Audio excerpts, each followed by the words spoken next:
ماہانہ 11ویں شریف کی یہ محفل ہے، اور ہمارا یہ طریقہ کار ہے کہ ہر مہینے 11ویں شریف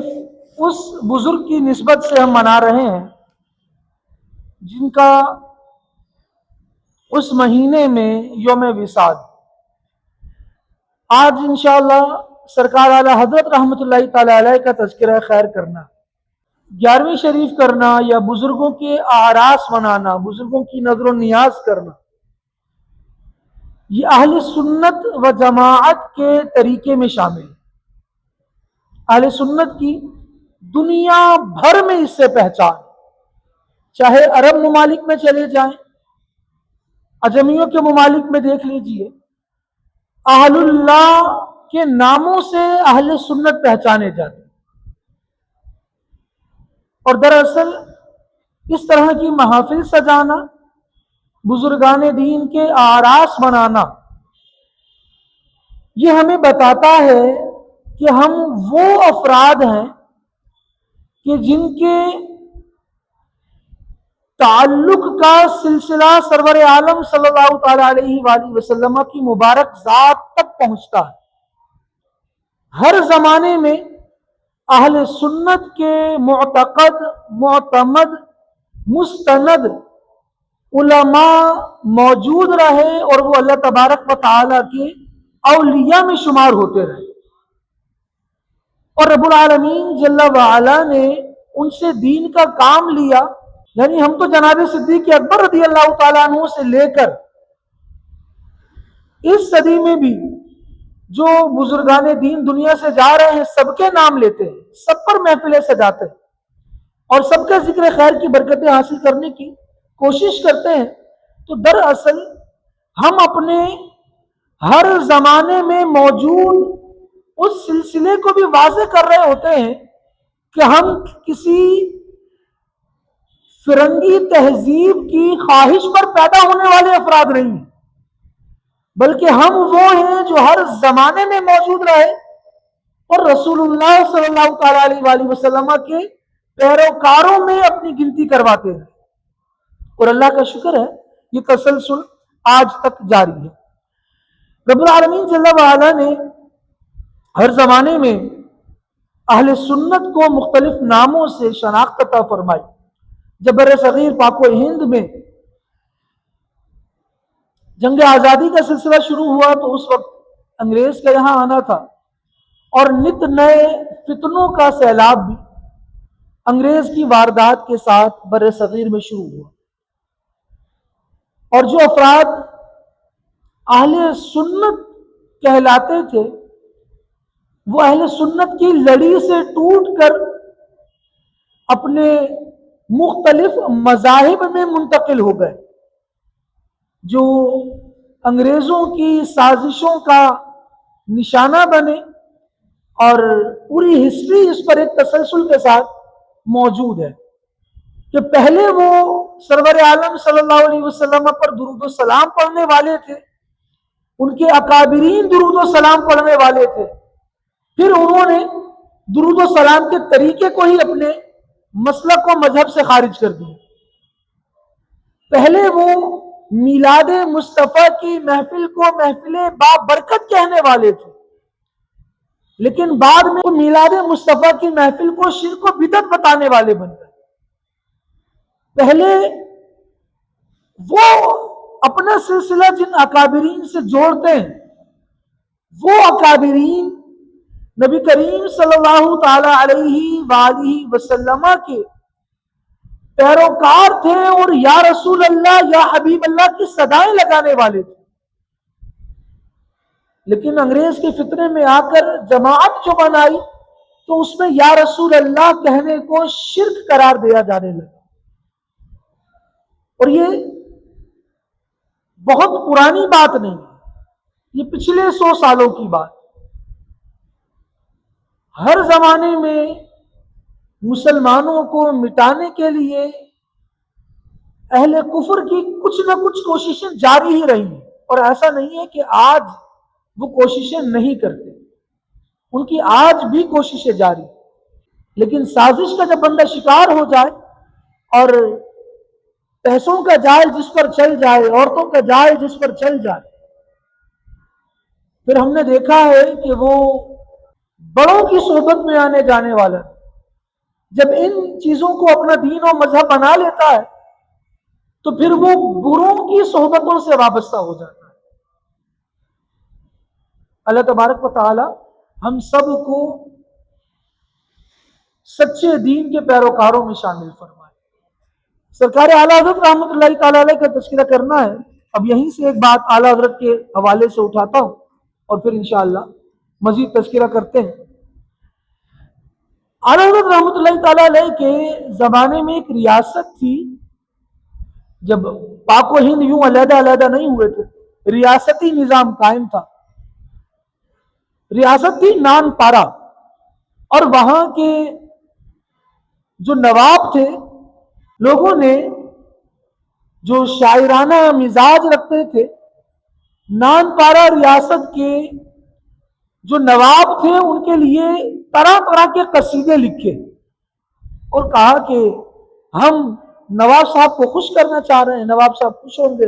انعام دیں گے، اور مختلف قصائد پڑھے گئے، ان کو سنائے گئے۔ اور ظاہر ہے جب کسی کی مدح سرائی کی جائے، کسی کی تعریف کی جائے تو وہ بندہ خوش ہوتا ہے،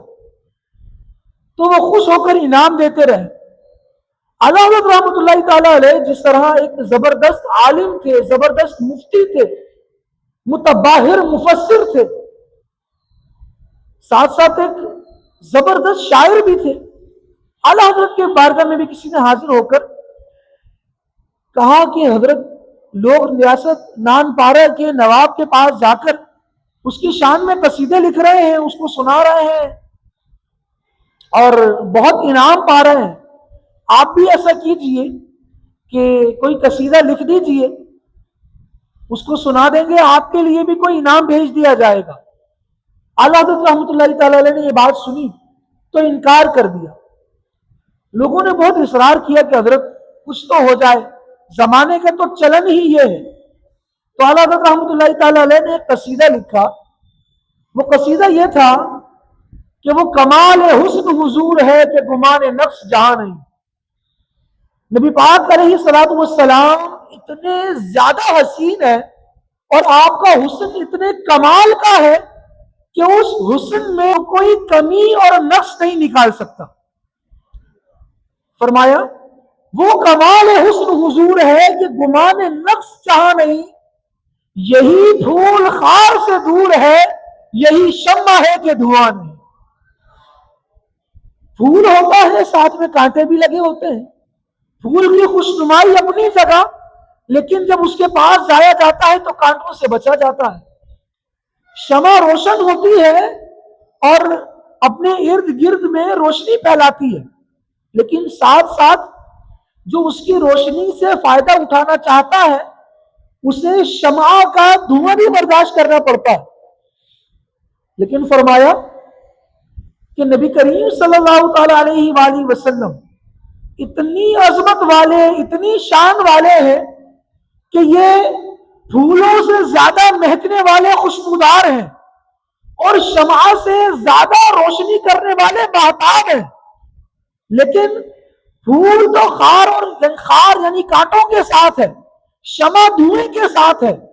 اللہ نے اپنے حبیب کو ایسا بنایا ہے کہ یہی پھول خار سے دور ہے، یہی شمع ہے کہ دھواں نہیں۔ ان سے خوشبو بھی لی جاتی ہے، ان سے روشنی حاصل کی جاتی ہے، لیکن بندے کو دھوئیں کی تکلیف سہنا نہیں پڑتی۔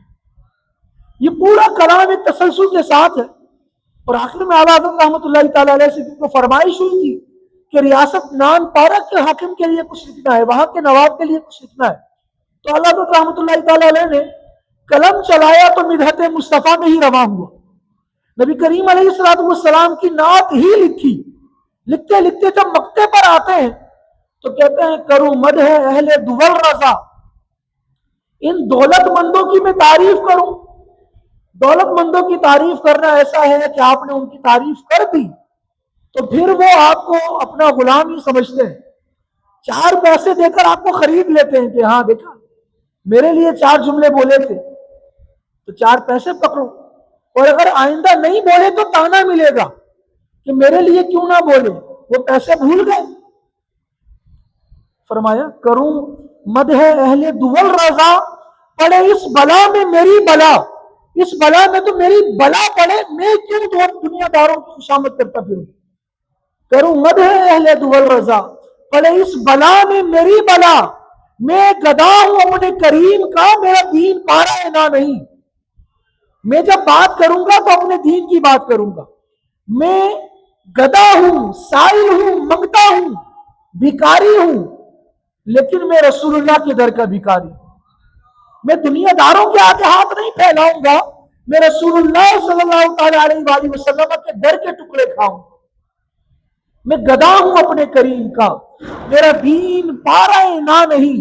میں یہ نہیں کروں گا کہ میں چند روٹی کے ٹکڑے 2 دن کی خوراک حاصل کرنے کے لیے بک جاؤں، نہیں، میں اپنے کریم کا گدا ہوں، میں نے کہیں نہیں جانا، میں نے اسی در پر رہنا ہے۔ وہ ہم نے امیر اہل سنت سے ایک بات سنی ہے، امیر اہل سنت مولانا الیاس قادری صاحب فرماتے ہیں کہ ہم نے ٹھوکر نہیں کھائی جو پڑے ہیں در پر،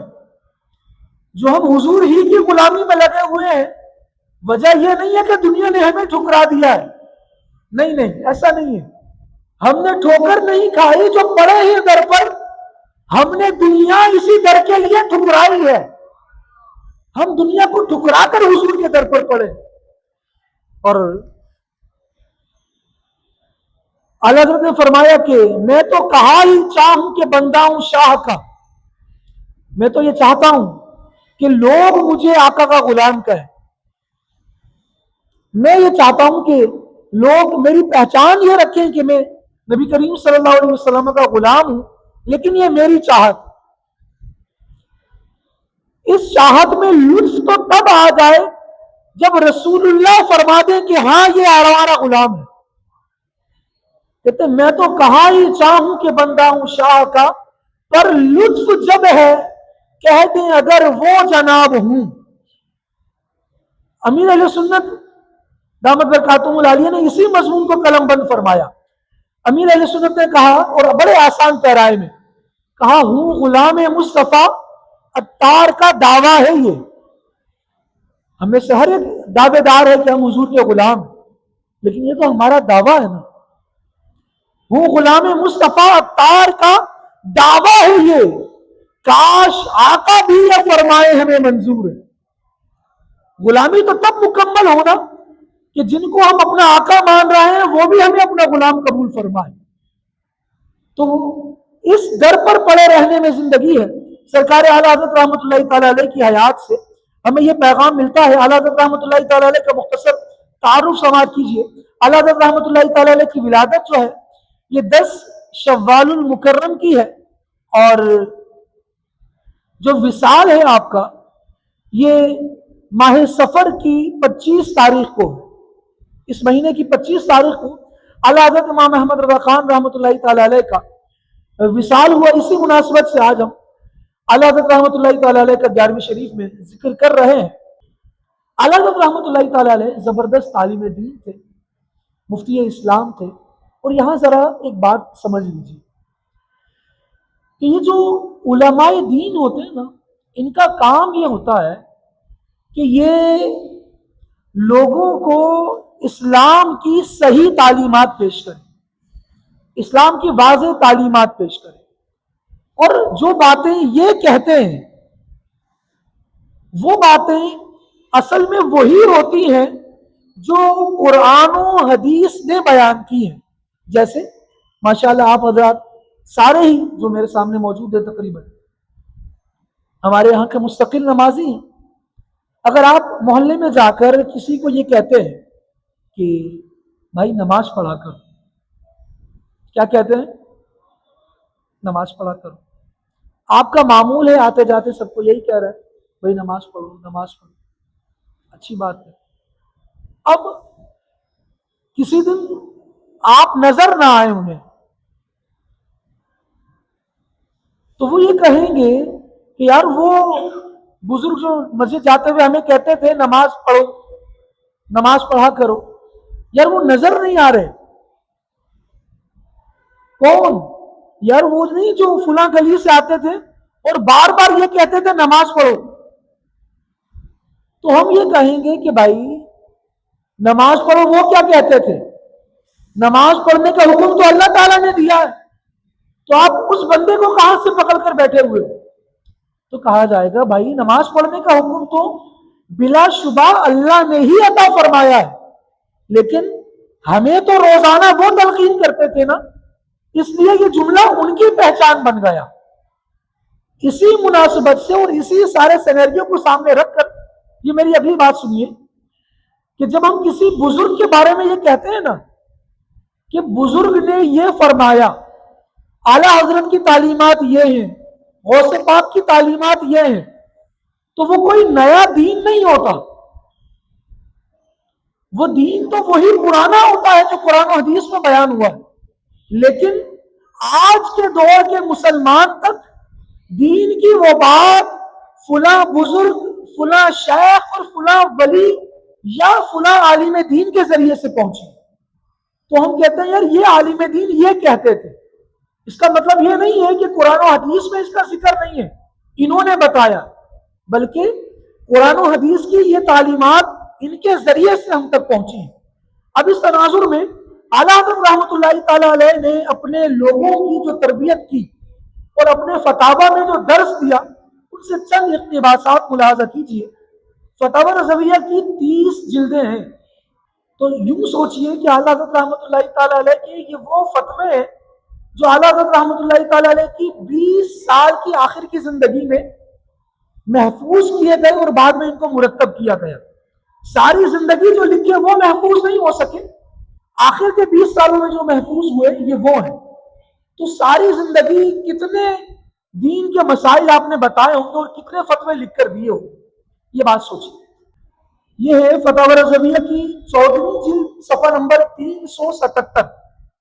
اعلیٰ حضرت رحمۃ اللہ تعالی علیہ نے فرمایا کہ بعض لوگ یہ کہتے ہیں اعلیٰ حضرت پر الزام لگاتے ہوئے کہ بھئی انہوں نے نبی کی شان کو اللہ سے بڑھا دیا یا ایسے پیش کیا کہ گویا نبی کی شان زیادہ ہے، اللہ کی اتنی زیادہ نہیں۔ لیکن جو لوگ اصل میں اعلیٰ حضرت کی تعلیمات پڑھتے ہیں وہ جانتے ہیں کہ اصل پیغام کیا ہے۔ اعلیٰ حضرت رحمۃ اللہ تعالی نے لکھا، بلا شبہ حق یہی ہے کہ تمام انبیاء و مرسلین اور ملائکہ مقربین اولین و آخرین کے مجموعہ علوم، یعنی اللہ کے جتنے نبی ہیں، جتنے رسول ہیں، جتنے مقرب فرشتے ہیں اللہ تبارک و تعالیٰ کے، ان سب کو اللہ نے جتنا بھی علم عطا فرمایا ہے ان سب کے علم کو ملا لیا جائے، یہ سارے علوم مل کر بھی اللہ تبارک و تعالیٰ کے علم سے وہ نسبت نہیں رکھتے جو ایک بوند کے کروڑویں حصے کو کروڑوں سمندروں سے ہوتی۔ اس کو آسانی سے اگر سمجھے تو گویا یوں کہ اللہ تبارک و تعالیٰ کا علم صرف سمجھانے کے لیے، اللہ تبارک و تعالیٰ کا علم اتنا ہے گویا کروڑوں سمندر ہوں، اور جو علم اللہ تبارک و تعالیٰ نے مخلوق کو عطا فرمایا وہ صرف اتنا ہے جیسے ایک بوند ہو۔ صرف ایک سمندر کے مقابلے میں ایک بوند کو دیکھا جائے تو وہ بوند کتنی حقیر ہے، لیکن اعلیٰ حضرت نے جو جملے کہے ہیں نا وہ جملے یہ ہیں کہ کروڑوں سمندروں کے مقابلے میں بوند کا کروڑواں حصہ، ایک بوند کے ذرا کروڑ حصے کریں وہ کہاں پہنچتی ہے۔ اعلیٰ حضرت رحمۃ اللہ تعالی نے فرماتے ہیں کہ رب کا علم اتنا زیادہ ہے تو کوئی کبھی یہ نہ سمجھے کہ ہم نے نبی کے علم کو خدا کے علم کے برابر بتایا ہے یا نبی کے علم کو خدا کے علم سے زیادہ بتایا ہے، بلکہ جتنے انبیاء ہیں سب کے علوم ملا لیے جائیں، جتنے رسول ہیں سب کے علوم، جتنے فرشتے ہیں سب کے علوم ملا لیے جائیں، تب بھی وہ ایک قطرے کے کروڑویں حصے کے برابر بھی نہیں ہے۔ اللہ تبارک و تعالیٰ کے علم کی وسعتوں کا یہ بیان۔ نبی کریم صلی اللہ تعالیٰ علیہ وسلم کے بارے میں اعلیٰ حضرت لکھتے ہیں کہ کوئی دولت، کوئی نعمت، کوئی عزت جو حقیقتاً دولت کہلائی جائے، جو حقیقتاً دولت عزت ہو، ایسی نہیں ہے کہ اللہ پاک نے کسی اور کو تو دی ہو اور حضور اقدس صلی اللہ علیہ وسلم کو عطا نہ کی ہو، بلکہ جو چیز فضیلت کا سبب بنتی ہے اللہ کریم نے وہ رسول اللہ صلی اللہ علیہ وسلم کو عطا فرمائی۔ بلکہ آگے لکھا کہ جو کچھ جسے عطا ہوا یا عطا ہوگا دنیا میں یا آخرت میں، وہ سب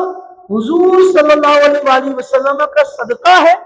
حضور کے صدقے میں ہے اور حضور کے طفیل میں ہے اور حضور کے ہاتھوں سے عطا ہوا۔ یہ سید عالم صلی اللہ علیہ وسلم کی نعت بیان کرتے ہیں، کہتے ہیں جیسے میں نے ابتدا میں ایک بات کہی کہ محفل کا عظیم الشان ہونا افراد پر نہیں ہے بلکہ ان نفوس پر ہے جن کے لیے محفل سجائی جا رہی ہے۔ اعلیٰ حضرت رحمۃ اللہ تعالی علیہ کا جملہ سنیے، فتاوی رضویہ کی 14ویں جلد صفحہ نمبر 668۔ اعلیٰ حضرت رحمۃ اللہ تعالی علیہ فرماتے ہیں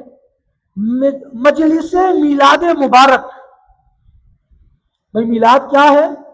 یہ اعلیٰ حضرت رحمۃ اللہ تعالی علیہ بتا رہے ہیں۔ فرمایا مجلس میلاد مبارک ذکر شریف سید عالم صلی اللہ علیہ وسلم ہے اور حضور کا ذکر اللہ پاک کا ذکر ہے، اور ذکر الہی سے بلا وجہ شرعی منع کرنا یہ شیطان کا کام۔ تو جو میلاد سے روک رہا ہے وہ حضور کے ذکر سے روک رہا ہے، جو حضور کے ذکر سے روک رہا ہے وہ دراصل بندوں کو اللہ کے ذکر سے روک رہا ہے۔ کیونکہ حضور کی جو تعریف بیان کریں گے تو ہم یہی کہیں گے نا کہ حضور کو یہ عظمتیں دینے والی ذات کون ہے؟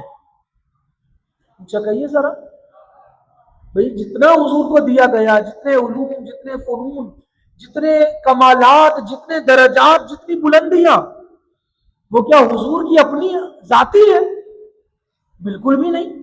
وہ ساری کی ساری وہ ہیں جو اللہ کریم نے حضور کو عطا فرمائی۔ تو جب ہم حضور کا بیان کر رہے ہیں تو یہ دراصل حضور کو دینے والے خدائے بزرگ و برتر کی عظمتوں کا بیان کر رہے ہیں کہ رب نے حضور کو اتنا عطا فرمایا ہے۔ ایسے ہی ادب سکھاتے ہوئے اعلیٰ حضرت نے جملہ کہا، کہتے ہیں کہ بعض لوگ یہ کہتے ہیں کہ فلاں ولی کو ثواب بخشو، ہم نے ثواب بخشا، 11ویں شریف کی اتنے ذکر و اذکار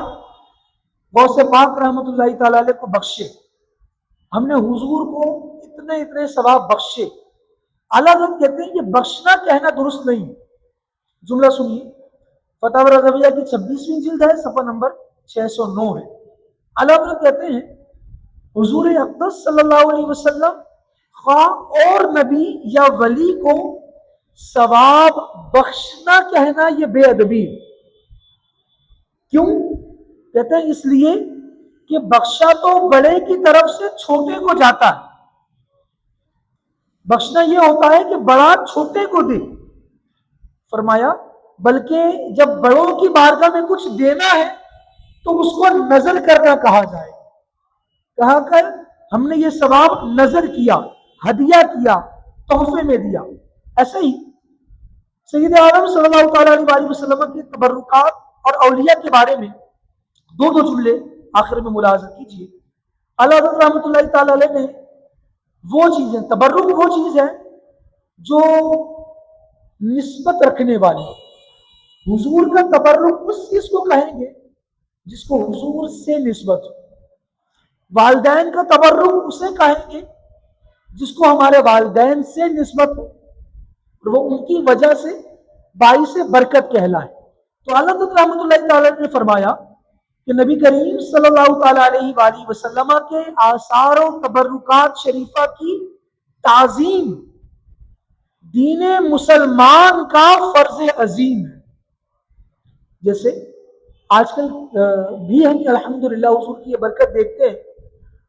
بعض محافل میں نبی کریم صلی اللہ علیہ وسلم کے منہ مبارکہ کی زیارت کروائی جاتی ہے۔ حضور کے مبارک بالوں میں، یہ منہ مبارکہ نبی کریم علیہ السلام کے تبرک ہے. تو ان تبرکات کا بندے کو ادب کرنا چاہیے، احترام کرنا چاہیے. اسی حوالے سے فتح رضویہ کی 21ویں جلد کے صفحہ نمبر 422 میں اعلیٰ حضرت نے فرمایا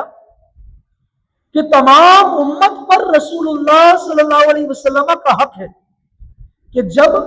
نبی کریم صلی اللہ تعالیٰ علیہ وآلہ وسلم کے آثار شریفہ یعنی تبرکات میں سے کوئی چیز دیکھیں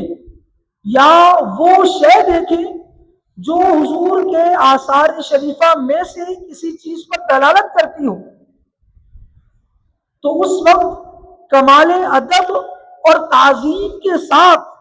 حضور پرنور سید عالم صلی اللہ علیہ وسلم کا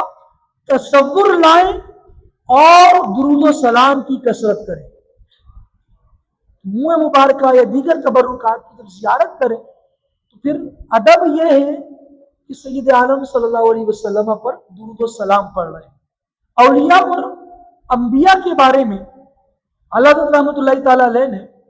جو عقائد اور جو تعلیمات ہم تک پہنچائیں، یہ وہی تعلیمات کا تسلسل ہے جو قرون اولیٰ سے نبی پاک علیہ السلام کے زمانے سے چلا آ رہا ہے. کہتے ہیں کہ عالم میں انبیاء علیہ السلام اور اولیاء رحمت اللہ علیہم کا اختیار، تصرف حیات دنیاوی یعنی جسمانی زندگی میں اور بعد وصال بھی بعطائے الہی جاری اور قیامت تک ان کا دریائے فیض موجزن رہے گا. ان کا یہ کرم کا سلسلہ جاری رہتا ہے. فتح رضویہ کی 7ویں جلد کے صفحہ نمبر 607 کی روایت سنی. اس میں لکھا کہ محبوبان خدا کی طرف جانا، توجہ فرماتے محبوبان خدا کی طرف جانا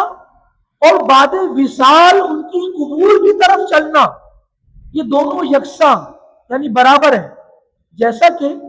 امام شافعی رحمۃ اللہ تعالی علیہ امام ابو حنیفہ کے مظاہر فائز الانوار کے ساتھ کیا کرتے تھے. اگلی بات ملاحظہ کریں، کہتے ہیں کہ مشائخ کرام دین، دنیا، نزا، قبر، حشر سب حالتوں میں اپنے مریدین کی امداد فرماتے ہیں. تو فرمایا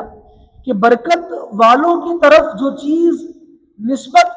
چیز کی نسبت ہو جائے اس چیز میں بھی اللہ تبارک و تعالی برکت عطا فرماتا. تو یہ وہ تعلیمات ہیں جو اعلیٰ حضرت رحمۃ اللہ تعالی علیہ کے ذریعے سے ہم تک منتقل ہو. ہم جو اعلیٰ حضرت رحمۃ اللہ تعالی علیہ کا ذکر کرتے ہیں یا اپنے آگے یہ کہلاتے ہیں کہ ہم بریلوی ہیں، اعلیٰ حضرت رحمۃ اللہ تعالی علیہ سے نسبت رکھنے والے، یہ اس وجہ سے کہ جس دور میں بہت بڑے بڑے لوگ انگریز کے خوشہ چین ہونے کے بعد، انگریز کا لقمہ کھانے کے بعد ان کی نمک حلالی کرنے لگے، اعلیٰ حضرت رحمۃ اللہ تعالی علیہ نے ایسے دور میں بھی نئے پیدا ہونے والے نظریات اور افکار کا رد کیا اور اپنے کتب کے ذریعے، اپنے فتاوی کے ذریعے اس بات کو واضح کیا کہ ہم نئے پیدا ہونے والے نہیں، بلکہ ہم اسی دین، اسی مذہب، اسی ملت پر قائم ہیں جس کا تسلسل 1400 سالوں سے چلتا چلا آ رہا. یہ تو ہم نے صرف ایک ایک لائن کی عبارت آپ کے سامنے پیش کی.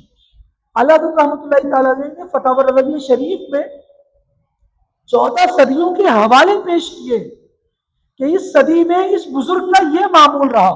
ہم جو آپ کے سامنے یہ نظریہ پیش کر رہے ہیں اس صدی میں اس بزرگ کی کتاب سے پیش کر رہے ہیں. اور یوں نظریات جو 1400 سالوں سے مسلمانوں کے رائج تھے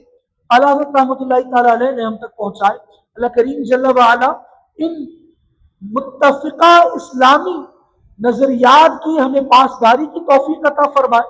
اور ان کے مطابق عملداری نصیب فرمائے. اللہ کے نبیوں، ولیوں سے، اللہ کے محبوبوں سے ہمیں ایسا ہی لگاؤ عطا فرمائے جیسا آج قائم ہے، اور ہمیں یہ تعلیمات اپنی نسلوں تک منتقل کرنے کی توفیق عطا فرمائے.